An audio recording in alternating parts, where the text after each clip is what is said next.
Ariel Helwani in Las Vegas alongside Noad Lahat, who meets Diego Rivas this Saturday night at UFC Fight Night 82 on Fox Sports 1. Noad, it is great to see you, and what a scene this is over here. We're here at the Jewish Federation of Las Vegas. They threw a shindig for you.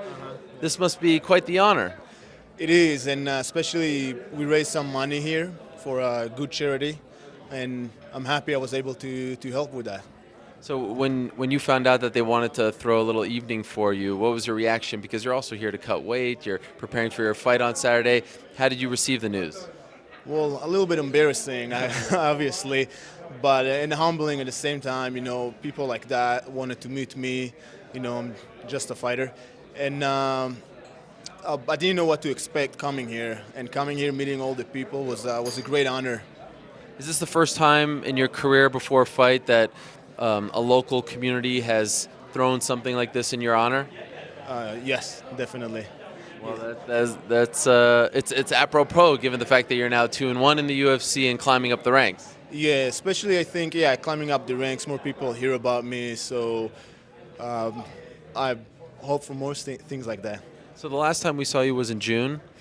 Solid win over Nicholas Backstrom. Why has it been so long since your last fight?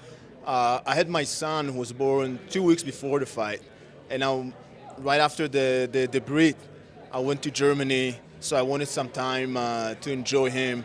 I took my maternity leave, but I worked on a lot of stuff after that fight. I come here a different fighter, much better fighter, and also it was a little bit the end of the year was a little the shows already booked when I wanted to come back, so I had to wait a little bit.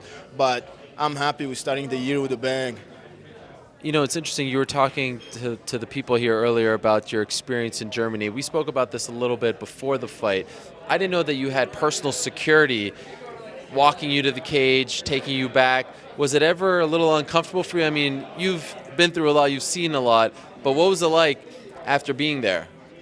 Well, the guys that were with me were pretty cool, and it helped me. That way, I'm not have to look over my shoulders. I had people that do it for me because I had a few threats over my life from the same people that just threatening Team Kennedy. Right. I was there first. Okay. So it helped me focus on the fight. I really like those people, were really awesome, and but at the same time, was a little. I'm here for sport, and not to deal with stuff like that. But especially in Germany, the history of the Israeli athletes there, I think the UFC didn't want to take any chances, so they gave me those guys to watch my back. You said something in the cage in Hebrew afterwards, which I understood because I understand Hebrew a little bit, although I'm losing it over time. But can you tell me what you said in English? Because from what I gathered, it was pretty emotional. Well, it was in Hebrew for a reason. I basically said that there was no way I can lose in front of 6 million viewers. And for me, walking into the fight in Berlin and being there before, it wasn't just any fight. It was a really emotional fight for me. And winning that fight meant a lot for me in that place. And winning it, in a hard fight and showing that I'm able to go through a hard fight and win. And it was, especially at the end, it was emotional. I know after the Steven Siler fight, you received a lot of media attention because of the fact that you were going back to Israel to fight in the war. And I know after this fight in Germany, you received some as well. What's it like these days, like leading up to this fight? Are you getting a lot of requests from Sport 5 in Israel and other outlets there? Are they covering you a lot more now? Actually, I think maybe this fight is not a big story, so not as much. But the fight fans still following me, still, going on my page, on my Facebook page, and asking questions, and I have a lot of Q&A with the fans. So even if the media is not going, we don't need them today. We got guys like you, we got the internet, so it's all good. I still get the attention from the fans. Bellator announced recently that they're coming to Israel. Have you talked to the UFC brass about a potential fight? I know they get good coverage there from Sport 5. Is Israel at all on the radar, or is it too small? Is it too early for that? Oh, yeah, definitely. I spoke with Lorenzo, and so it was last year I spoke to him. And all the fight was already booked. So he said we're gonna have to see for this year, and I don't know when, but it's gonna happen. I don't know if it's gonna be soon, but it will happen because there is a big fan base there, and I'll be happy to fight in my hometown. I bet. So what do you know about Diego Rivas? How much you know about him? What are you expecting from him? Well, I don't expect nothing from him. I expect it from me. Every fight I had in the UFC, win or lose, it was exciting. Nobody can say my fights was boring. I always bring it on, and I always trying to finish. This time I will finish. So you're planning, what kind of finish? Are we looking for on the ground? That is your specialty, right?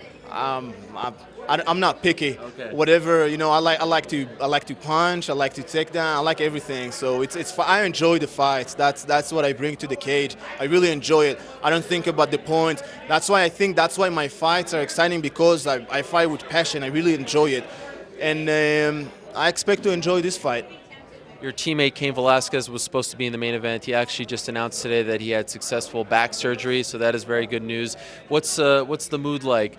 He was supposed to get back the title on Saturday, and now he's no longer fighting on the card. After he had to pull out, what was the mood like at the team? Well, I asked to be on this card because of him. I look up to him, to the guy. He been a role model for me, and I learned a lot from him. And I really, really wanted to be in the same card that he's on.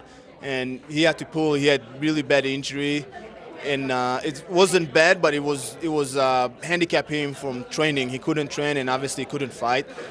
And we really looked for the third belt in the gym, in the team getting strong. We already got the 2 belt. We looked for the third one, and I'm sure 100% he'll get it, and hopefully, in the next few months. Speaking of those belts, how big is Luke Rockhold's ego now that he's the middleweight champion? Is it out of control? So he got really big, but the good thing is that we got DC to counter him. Right. So it's like U.S. and Russia in the Cold War. Right. So they keep each other in check. So, but it's awesome to train with those two guys. A lot of knowledge, a lot of talent. I learned a lot from them, getting ready for the fight, and it's awesome being in the time in that gym. Any goals for 2016? Do you want to get like X amount of fights in? Do you want to be top 15 by the end of the year? What are you looking at for this year? I told you, I fight because I enjoy it. I don't care about the rank. I don't care about belts. I like to fight. I'm looking for as many fights as possible. All right. Final thing. I know a lot of your fans in Israel are excited. As I said, Sport 5, they're actually going to take this interview. Anything you want to say to them in Hebrew? Any message that you want to say just to your Israeli fans? אל תפסידו, יום שבת יהיה קרב מעולה. All right, there it is. Do you want to tell us what you just said? I said, don't miss it. It's going to be an awesome fight.